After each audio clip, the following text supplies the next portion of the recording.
دم خوش گهدار و تماشاوان هیجاد برنامه روژوایی رو دل گلبمه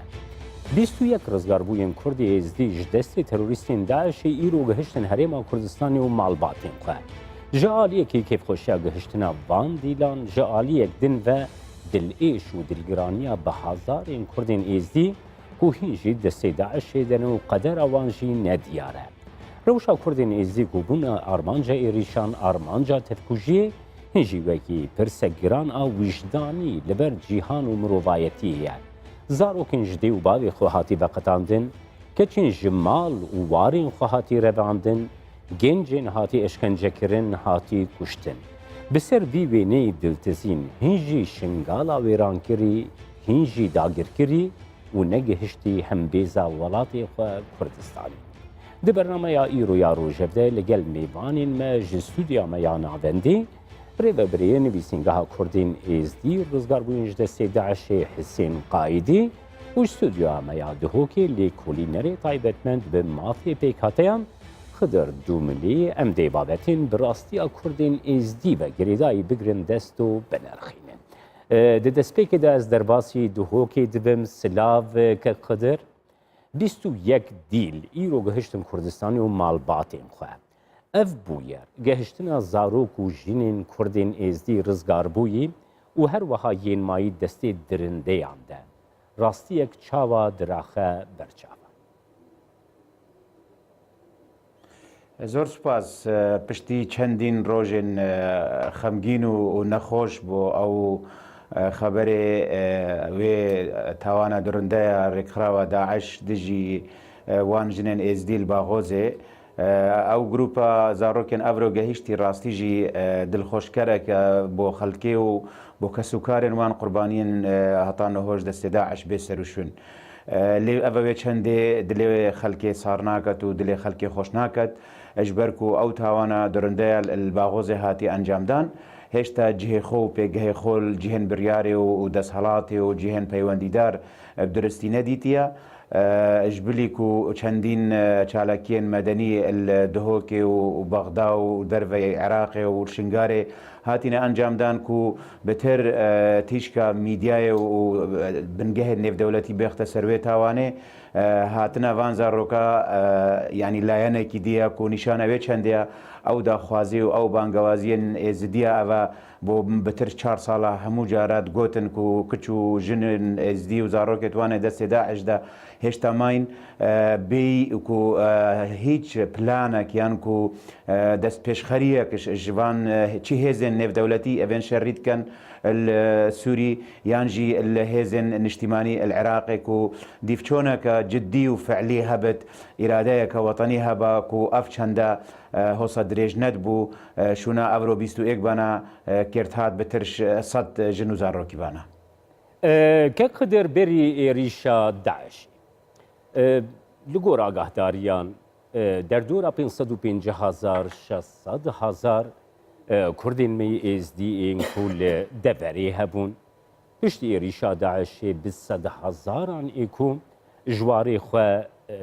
جهین خواه پنابویی کوچبر بویی اوی اکی چه باندور لسترکتورا جواتی یا کردین ازدی کرد وەکو تەماشەوانن کوردستان 24 زانن ئەو هێرش و ئەو تراجیدیا و تاوانە مەزنە داعش و بۆ قڕکردن و نەهێلان و ئیبادەیە ئێزدیە دەست پێکری التەباخە 2014 مەرەمش بێ چەندێ بوو کە ئێزدی نەمینن ناسنامەوان نەمینێت و ئاینێوان لویجی هەیە پیرۆز نەمینێت لەومانێژی ژبەرک و شەڕێکی تون بوو شەڕێکی مەزن و گران بوو نزیکی 400,000 انسان ازدی دربدر بول هرما کردستان بو آوارا و سوریه و ترکیه و پیلاوان گهشت ولاتن در دور اندی لو منجی هاتانو هوجی کو اف سقام گیریا کو جواک نف دولتی گلک جرا سوز دای حکومت عراق سوز دای کو ایدی سقام گیری دل دوره پیدا بتو خلق د زفرتا جهوارن خو لێ مخابنی ئەو چەندە خەلکێ ئۆمێدەوار بوو بەردەست نەهات لەومانێژی نێزیکی 100,000 کەسانێن ئێزیدی وێگاوێ پەنانە ئەوروپا و نێزیکی 10,000 دیژی کۆ ئەبێ بڕێکاوان پرۆگرامێن چارەسەریە و چۆنە ئەڵمانیا و ئەمریکا و فەرەنسا و کەنەدا و ئوسترالیا و ئەڤەژی ڕۆژانەژی چۆنجی و پەنابوونیە بەردەوامە کۆچبەریە بەردەوامە ئەش بەروێ چەندێک و سەقامگەری شنگارێ پەیدا نەبووە ئێمناهی پەیدا نەبووە دادپەروەری پەیدا نەبووە حکومکردە ئەوان کەسانێن بەشدارت وان تاوانێن کۆمکژ و ڕەواندنە کچ و ژنێن ئێزدی و هەتان هۆنێزیکی 3,000 هێشتا بێ سەر و شوێنن خەلکێکی پێشبینیت کرد و هەتانەهۆ ئەو کەسانێن بەشدار دوان تاوانادا ئەت ئازادن نەهاتینە دەست سەرکردن چوو دەست پێشخەریên نیشتیمانی یەن عێراقی استراتیجیên گرنگ بۆ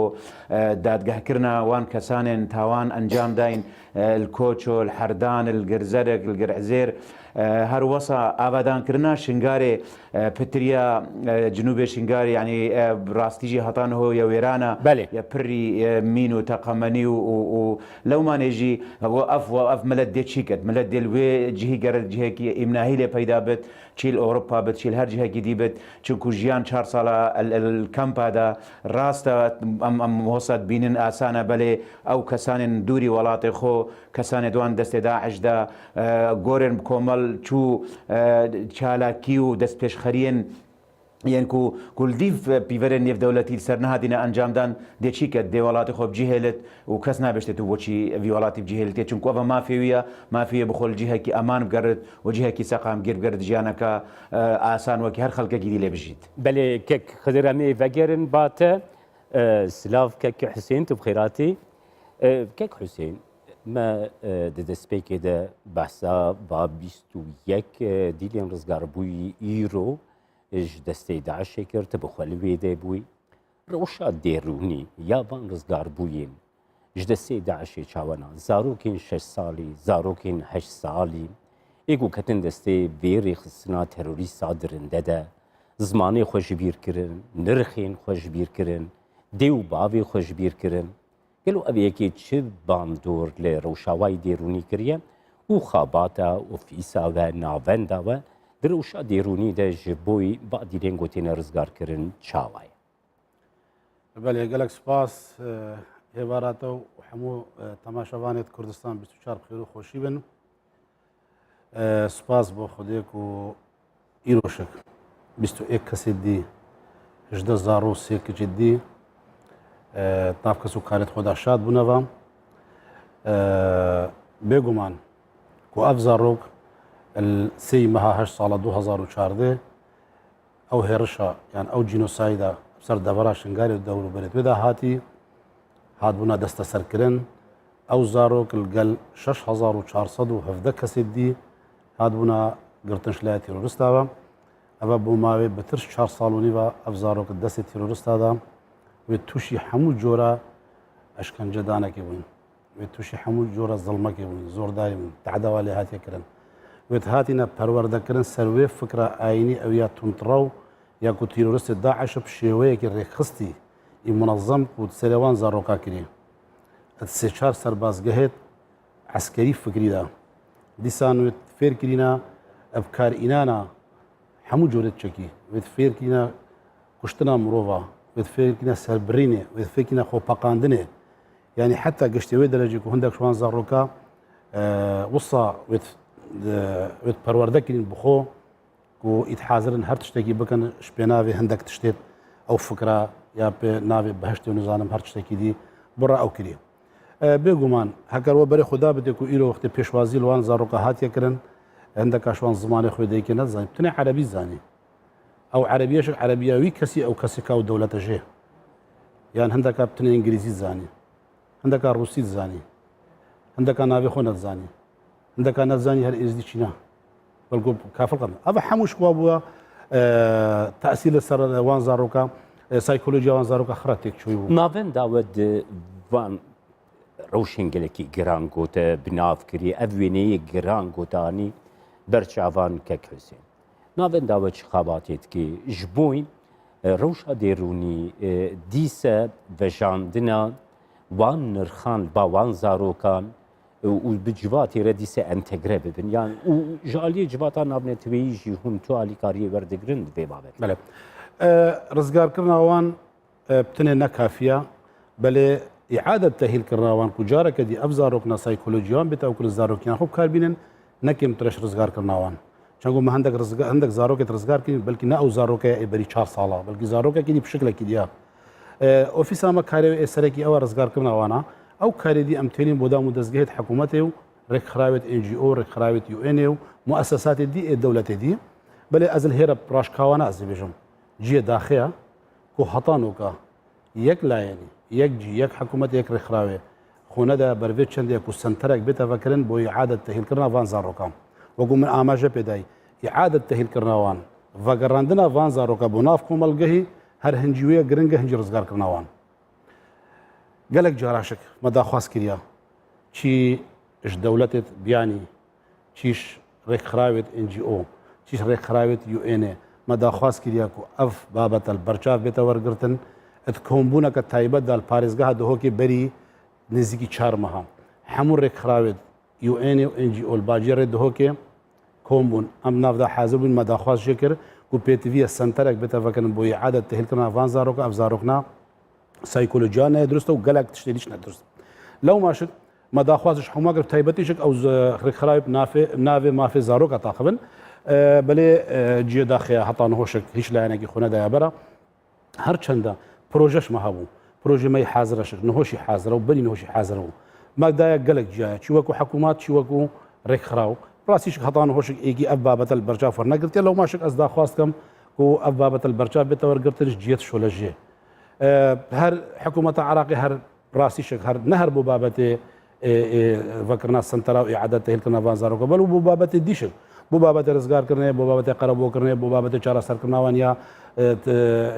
تەندروستی هەتان هۆش نەهاتیەکردنا لەو ماشک ئەف بابەتە ئەف خاڵاک و ئیعادەت تەهیلکردناوان گەلەکە گرنگە گەلک هەر هەنجی هەندێک گرنگە و ئەو زارۆکە چاوە ڕزگار بووینە پێتی بێ من یعنی ئێک ژوان زارۆکە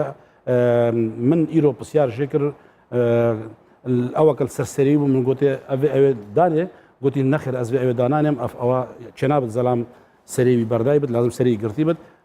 ئەڤەش دەلالەتە هەندێ بوو و ئەو زارۆکە بکردێت تاسیرا بن چەتێت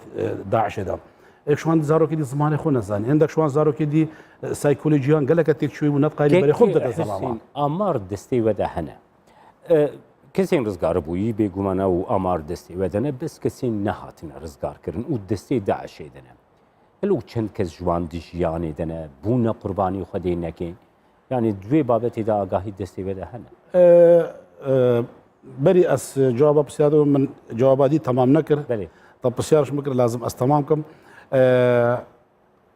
ئۆفیسامە کارێ ئێسەرەکی ڕزگارکردنا ئەوێ دیەم تێلیم بۆ دام و دەستگەت حکوومەتن تەوجیهاتت بەرز کاکن چێوان بارزانین لێ داویش ئەو بوون کۆتا ئەی کەسما بکاردێ هەری بەردەوامت ئەم خەڵکی خۆ دڵنیاتکەین کەس و کارێت گرتیا دڵنیاتکەین و ئۆفیسە بەردەوامە تەنسیق الگەلدام و دەستگەهێت ئەمنی حکوومەتە هەرێما کوردستانê تایبەتیشێک پارێزگەها دهۆکێ پارێزگەها مووسلێ و سەر هەرێما کوردستانê بە ئەوە بەردەوامن کارێ ئەو تیمێل گەلمە کارکەن کارێ لێگەریانی بەردەوامە کارێ ڕزگارکردنیش بەردەوامە هەر کەسێکی و بزانین پێشناویش جێکی و هەی ئەم هەر ئێکسەر دێخۆ گەهینێ و ئینشاءڵا دێ ئێتا ڕزگارکردن ئەو ئامارە بەردەستێمە هەیک و هەتان هۆم بتر 3000 یان 3040 کەس هەتانەوە بەلکو مابن بەلکو ژمارەکەوان یا قاربن ژمارەکە باششوان هەتانەوە دژیانێدا ماین بەلێ بێت ئەم وێشش بیر نەکەین مە 68 گۆڕێت پۆم باشۆرێ شنگاری و دەوروبەرێت مووسلێت هەین ئەم تەوەقعتکەین و ئەو هەر 68 گۆڕنا هەکەر نەحەموو بەس بەهرا بتر شوان کوردێت ئێزدی نەتوان گۆڕادا هەتا ئەو گۆڕنا نێنەڤەکردم شێوەیەکی زانستی و بێنە پشکنینکردن کە ئەو کەس نەکینە ئەتوان گۆڕادا هەنگی ئەم دێزانین کە درستی چەند کەست ژیانێدا ماینە بەلێ هەر حال کارێ لێگەڕیاناوان ئی بەردەوامە و پێزانین شگوێتین و هەندێک شوان کەساوێل هەندێک جیاین هەوڵش بزاف بڕات بەردەوامن بڵێ سپاس ئەز دەرباسی دۆهۆکێت بم کێکێک خدر کێک حوسێن ئەو وێنەیەک و نیشان کرین بێگومان ناوەندا ڕزگارکردنا دیلین دەستەی داعشێدا و خاباتا گرینک و ئەو ناوەندەکەم لێژ دەربێ وێ وەکی و کێک حوسێنجی دەست نیشان کرین خەباتێکی گەلێکی گرنگ دووارێ ڕەوشادەی ڕوونی ڕەوشاک و ئەف زارۆک نەهاتێ دەنە هەروەها دیلێنگ و هاتنە ڕزگارکردن وەکی لێکۆلیمبانێکی وەکی کو پەیوەندیاتە لێ گەل ڕێخستنی نابنێتوەییژی بێر چەرچەوەی دەهانە گەل ڕێخستنی نابنێتوەیی وڵاتین دەموکراتیکین جیهانê دوێ بابەتê de UNICEF UNCHR çi pêngavan pêwîst e bavêjin çima jî navêjin wan pêngavan زۆر سوپاس پێشی مدوێت ڕاستڤەکردنەیەکە گرنگ کەکە هێژە ئەوە نەدیلن و ما پێ نەخۆشە بێنە ناویان بکار بیت دێل چونکو ئەوە ڕەواندیە بخورتینە ڕەواندیên شەڕینە دێل شەڕیتکەن و تێنەگرتن بەرامبەر دژمنە ئەوان چوو شەر نەکری ئەوە هاوڵاتیان سڤیل بوون هاتنە ڕەواندن و خوب زۆری دیفچۆنا من هەرژ سێ هەشت هەتانەهۆ بەردەوام وی بابەتی چی بوارێ نویسینên ڤەکۆلینا چی پێگەهاندنە vê بابەتی بۆ ڕێکخراوێن نێودەوڵەتی خەمساریەک vê دوماهیە پەیدا بووە و ئەو خەمساریە ژی جاران پلانە درست ئالiyê لایەنên پەیوەندیدار بۆ وان نەهاتیە ڕاستڤەکردن جاران ژی هەندێک ڕێگریت سەرعەردیەت هەین سەرزەمینی پشتی شەڕی شنگار ڕزگار بووی پشتی 16 ئۆکتۆبەرێ سەقایەکی دیل وێ دەرێ ژینگەهەکە دیە سیاسی ژینگەهەکە دیە یا وەکوت بێژن بزاوە حکوومەت یا لاواز و شەلەل لێ پەیدا بوو لەومانەژی سنتەرێن نێودەوڵەتی دووسێ جارە سۆز داینەدێ وان گۆڕێن کۆمەڵ ڤەکەن لێ مخابنیوە ئەو نینەرێ نەتەوێن ئێگرتی ناوێ کەریم خان چەندین جارە هاتە هەرێما کوردستانێ و بەغدایە وێ کارێکی کرد جیواکیەوە ئێزدی هاژێری نەکادێ بچی سەرچی ئەساسی وان گۆڕە مەسەرەن جارەکەدی ڤەکۆلت و لێکۆلینی لێکەتە ئەڤە خاڵەکە گەلەکە گرنگە ئی دووری جیواکێ مایە شێت بێت هەندێک ڕێکخرا و وێژ لای خۆوە هەوڵدەن پەیوەندیە پێ بکەن دابزانن دە چاوەوی کاریکەتە و کاری ویژی گەلێکی هێدیە چوو پشتەوانیەکە ڕاستە و خۆ نینە چوو تیمێن نافخۆیل گەل نینێن چوو ڤەکۆلەرێن ئێزدی دادوەرێن ئێزدی لە زمە تیمێوی دەهەبانە ئەڤەش ئالێمە بە پرسیارەکە مەزن بۆ مەدادکە چاوە تیمێکی نێودەوڵەتی بێت گۆڕێن کۆمەڵێن ئێزدیە ڤەکۆلی نێ سەر بکەت و پێداچۆنێ تێ بکات تیمێوان ئەو نە ئەو کۆمیتا جینۆسایدێ ناساندنێ لە هەرێما کوردستانی درستی پێگەی خۆ نافدەهەیەوەنان جیواکە ئێزدی وەکو دادوەرمەیەت هەین وەکو کەسانە تایبەتمەند ئالیەدی وەکو دیفچۆنەوان ڕێکخراوێن نێودەوڵەتی چیان نەتەوێن ئێگرتی چیان کارێن پشتەوانیت کەن ئەگەر ئەم بێژن هەرێما کوردستانی هەندێک ڕێکخرا و بەردەوامن 2014دا وەکو ڕێکخراوە UNFPA ئەو سنتەرێ دهۆکێ هەفکاری گەڕێ ڕێڤەبەریە ساخلەمیە دهۆکێ بەردەوامە چارەسەری و پشتەوانیە وان ژنێن ڕزگار مش دەسێ داعش بەلێ وەکو کاک حسێن گوتی بۆ زارۆکە مەگەلێک هەوڵ داینە پنگەهێن نێودەوڵەتی چوو شتێک سەرێکی نەهاتێکردە خاڵەکە دیە گرنگ ینی ئەڤە بەترش 2 ساڵە شنگار و مووسل و ڕزگار بووین و ئەف دەبەرات ئازاد ما چاوەڕێ بوون بنگەهێن نێودەوڵەتی لەگەل حکوومەتە عێراقێک و توی وەختیدا ژۆرەکە عملیاتە هات بۆ ڕاگەهاندن چاوەڕێ بوو و ڕێکخستنێکت گەل جیواکێ ئێزدی لەگەل ئۆفیسە ڕزگارکریان کارێکی جدی بێتەگرن نەدورە vێگاوێ هەندێک زارۆک و هەندێک ژن لوان دەڤەرێندیên و هێشتا بهن و پێنشینە داعش لێمایە چی جنوبی بەعاج و نێزیکی سنووری سووریا لێ مخابنیوە چوو ڕێکخراوێن نێودەوڵەتی ملێ خۆ نەدا بەرێ چالەکێ ئەڤەژی جارەکەدی بوو جیهە پرسیارێ خاڵاسەیە گەلک گرنگ ئەو بوو وەکو من ئاماژە پێکری شنگار vێگاوێوات جیهەیەکی دیێ ململانەیە جیهێکی نەسەقامگیرە کۆمەکە هێزن چاکدارێ لێنە نەجیهێوێ چەندەیە ڕێکخراوێن نێودەوڵەتی درستی بنگهێت خۆلێڤەکەن ینی هەندێک کارێن بلازیەن و ئێگرتنا جیواکی و سەقامگیریە لێتکەن بەلێ نەشێنەلوی کارێ جدی بکەن بۆ ئاوادانکردنێ بۆ پێداچۆنێ دەمینێت خاڵاتیە گەلک گرنگ ئەوان ڕێکخراوە بەردەوام وەلگەل هەفکاری لەگەل کۆمیتەیە پێکڤەژیانە سەر نویسینگەها سەرۆک وەزیرن عێراقێ ڕوونشتن و دانیشتنا و ئەسپخۆ چەندین جارە بەشدار بێمە وەکو ڕێبەرێمان ڕوونشتنا وەرن بۆ کاتێ چاوە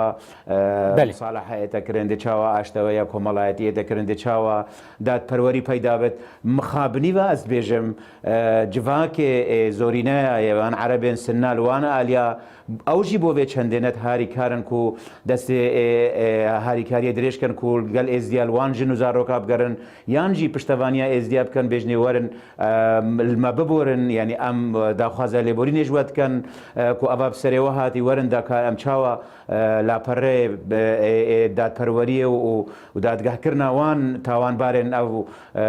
تاوانێن درندانە و وحشیانە دژی ئێزدیا ئەنجام دەین. دەمینێت خاڵەکە دیێگرنگ هەتا نەهۆل دیف وەکو تایبەتمەندیا من دیف چۆنەوی بابەتی دکەم حکوومەتە عێراقێ استراتیجیەکیان و پلانەکە ینی کۆ مرۆڤ هەست پێ بکات ئیرادەیەت پێدا بۆ دروستکردنا یان کوڤی مەلەفی شێوەیەکی جیاواز نینە دەبێت لەگەڵ هەموو مەلەفێندین یەن و بەشێندین پێک هاتێندین ترکمانێن شیعە و شەبەک و مەسیحی و هەر خەڵکێکی دیژی ئەبێ زەرمەند چکو نەتنێ ئەف پێک هاتە و ئێزدی زەرمەندێن داعش بوونچاوێ عێراقی لێ ئەوان هەموو ئێک پاکێجڤە چارەسەریە کە سەر ببێت و قەرەبووکردناوان یا دەرونی قەرەبووکردناوان یا نەفسی قەرەبووکردناوان یا مادی هەتان هۆژی چوتش پێوە نەی دیارە شنگارە وێرانە کەسێکی هەتانهۆ 10,000 دینار نەستان پێشوێ چەندێڤە ئەز ڤەتگەرم ستودیۆیەکێک حسێن شنگال ژالی پێشمەرگا بە هاتە ڕزگارکردن مژدارە 2015 پشتی وێ ئۆکتۆبرە 2017 دیسەکەرە ساتەکە مەزن لەسەر شنگالێ گو شنگال ژالی هەشتا شعبی و هێزین عراقی بە هاتە داگیرکردن نەها هەستا بەگەرێ هەستا دیسە لە شنگالی بجێهی بوون vejandina şingalê li gel Kurdên me êzdî heye û ger nebe îro her wiha şêbirmendê asayişa Neteweyî ya Iraqê Falih Feyaz hatibû şingalê dixwazin hêzeke hev beş wê dirê pê were gelo ev yektikarî bibe bingehkek hesên ku Kurdên me êzdî vegerin şingalê. Belê rastîşek hindek xal wê tên lazim mirovekî gotî noqta serherfa danêt. Babetê şingarê û babetê dewrûberê şingarê û babetê girtiya hemû şik pêk vedgirê dayîne. Ez ê bi raşkawa nebêjim. İzdivaciyet siyaseta hekûmeta Iraqê de beramber hawelatiyet şingarê û dewrûberê wê wahê. Şingar ev 2 sal bû hatiye rizgarkirin teqrîben hiç projeyekî xizmetguzarî wê deverê de nehatiye kirina. Hiç pêngavek ji bo pêşkeftina şingarê bû vegerandina xelkê şingarê nehatiye kirina. Belê beramberî wê şingarê nahiya geyara 15 rojê ewil ku hatiye rizgarkirin hekûmeta Iraqê her ekser 15 milyon dînar bo îade tehîlkirina wê deverê bûjandina çîwekî biniya tehliye wê deverê terxan kir erê ew şik qezayeke bi ser Musilêva û şingar qezayeke bi ser Musilêva. Lewma şik ev şik û gelek Xalidî wê tên ek ji wan Xalidî hebûna çendîn grûpê çekdar êt neqanûnî li devera şingarê wa bo egerê hindê xelkê şingarê nezifirte wê derê. Ek ji wan Xalidî ew ku nete'mînbûna wê deverê nete'mînbûna wê deverê ew jî wa bo ek ji wan xalak û xelkê şingarê nezifirteva. Hebûna bi hezarata teqemeniya navwan xaniya da wan devera da ku ev ê şingarê heta niho heyn nehatîne rakirina ev ji wa bo xaleke dî. Nebûna hiç projeyekî nebûna hiç xizmetguzariyekê ev jî ek ji wan xalaya ku bo egerê hindê xelkê şingarê zifirta. Rojane me kontak welgel xelkê şingarê ev ê nav bin xîvetgeha del Herêma Kurdistanê bi taybetî ji parêzgeha duhokê dijîn. Em gelek cara wê pisyarê jê dikin bo mesela vegerandina wî xelkî bo devera şingarê rastî şik hemû şik qelem din ku heta ew devera nêde te'mîn kirin ew teqemenî nêne paqij kirin ew ji grûpê çekdar êt neqanûnî li wê derê nêne ew kirin nêne derê xistin ji wê derê nevegerandina xedamata û vegerandina pêşmergehî şik ek ji xaletwanê here serekiya. Ev mecmûeka xale û hindek Xalidî êt ne serekî şwetên ku ev bin egerê ku xelek bizivirne wê derê. Rastî şik rojane şik ev pisyara tê tekirin xelkê me wa bi xwe fedil kirî ku germa havînê bin xîveta da û sermaya zivistanê bin wan xîveta da وكيمياء كلوباليت روجانا وبخود دانيك وامد الفيدر بين ام في شكلي نا فغير شنغالي لو ما شك بيتي فيكو فشارك شنايكم بلغي في دولتي في كفتسار حكومه عراقي وبابا اهميه بتور قرتن ابابا حمو داكو او خلك بترش 66000 كساطانه ويد بن خيبتا دات جين افا ما بترش 4 صالين 4 صالوني افا بيتي فيكو ابابا بجدي بتور قرتن قربوا خلك بيتا قرتن مصيره بترش 3000 كساطانه ني ديارا افا حموش خالن بنا اقريت هنديك وخلك نزف ندبر شنغالي بله سپاس برز حسين قايدي هروها سپاس دهوكي برز خضر دومليك وتلقى المبوي كما شبان الهجاب بأبايا مهاتن داويا برنامج روجه بايرو حتى برنامج يقدنا روجه